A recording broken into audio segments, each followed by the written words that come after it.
Bonjour Claudine, merci de nous recevoir avec l'équipe de tournage de démocratie citoyenne chez toi.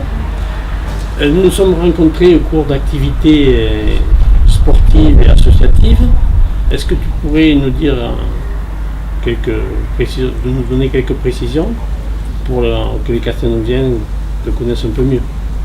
Et bien sûr, avec plaisir Claude. Voilà, je m'appelle Claudine Arus, je suis née en Algérie et je suis arrivée comme beaucoup d'entre nous à Montpellier en 1962. Ensuite, dans les années 70, j'ai fait mes études également à Montpellier, j'ai eu une maîtrise de sciences. J'ai enseigné pendant 10 ans et j'ai habité près de Castelnau aussi pendant cette période. D'ailleurs, je venais souvent à Castelnau parce que je trouvais que c'était une commune agréable où on circulait facilement. Ensuite, nous sommes partis en Creuse pour des raisons familiales. J'y ai passé mon CAPES, j'y ai également enseigné et j'ai exercé les fonctions de principale adjointe. D'où l'habitude et surtout mon goût prononcé pour le travail en équipe et la concertation. Et puis, lors de la retraite a sonné, nous sommes revenus nous installer dans la région parce que tous nos enfants y habitaient. Et nous occupons un logement dans les nouveaux immeubles de Castelnau, près de l'avenue de l'Europe. Maintenant, Claudine, comment trouves-tu Castelnau depuis ton retour? Nous sommes à Castelnau depuis 2 ans. Et force est de constater que beaucoup de problèmes sont liés à cette urbanisation très importante dans la zone du tramway. Et je pense que les acteurs de cette urbanisation n'ont pas suffisamment anticipé les problèmes liés à cette urbanisation, en particulier les problèmes de circulation, et plus particulièrement encore les problèmes de stationnement. Prenons l'exemple des parkings. Les parkings extérieurs, très peu ou pas.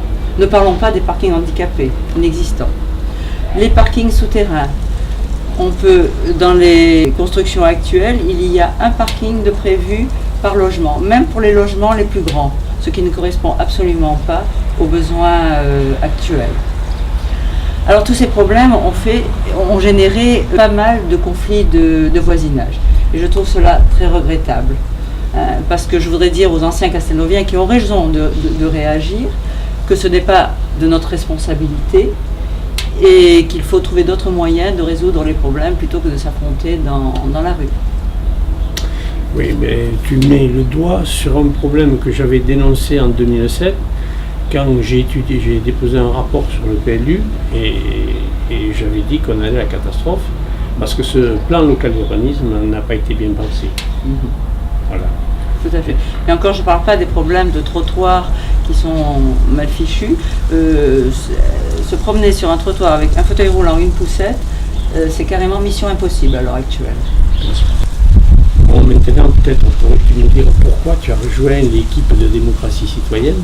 Bien, j'adhère à la liste démocratie citoyenne pour soutenir son projet que j'ai découvert sur ton blog à l'occasion de ta déclaration de candidature à la municipalité.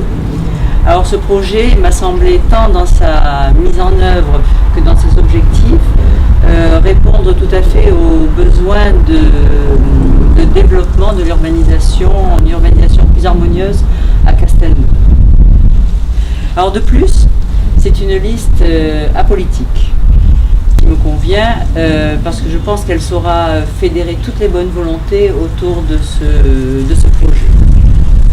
Oui, c'est vrai que les gens qui nous rejoignent ne cachent pas qu'ils sont de gauche, de droite, écologistes ou pas, mais ce qui les a fait venir vers moi, c'est de voir que j'avais travaillé depuis longtemps sur l'urbanisme et que j'ai fait le lien entre l'urbanisme, la gestion et notre cadre de vie de tous les jours, parce que élire un maire, c'est finalement choisir quelqu'un qui va vous faciliter la vie pour vous déplacer, que ce soit par exemple les transports en commun, que ce soit la conception de la ville, et que ce soit les réseaux, que ce soit aussi la future métropole, parce que les élus que vous allez élire en mars prochain seront au conseil de la métropole et vont décider des ordures ménagères, vont décider beaucoup de choses, et aujourd'hui ils seront élus à la proportionnelle, ce qui n'était pas le cas.